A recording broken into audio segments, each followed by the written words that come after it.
Daily Uncut。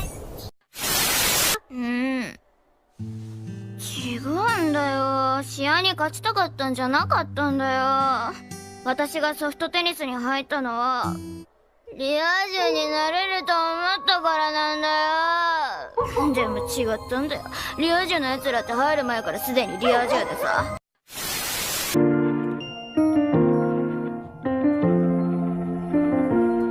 袖だけがおぼつかない夏の終わり、明け方の電車に揺られて思い出したい懐かしいあの風景。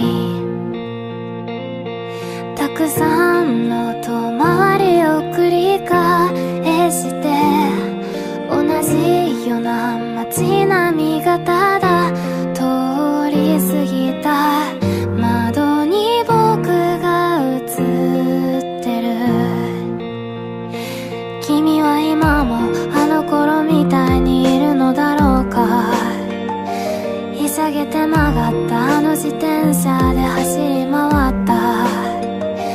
バカバカしい綱渡り、膝に滲んだ血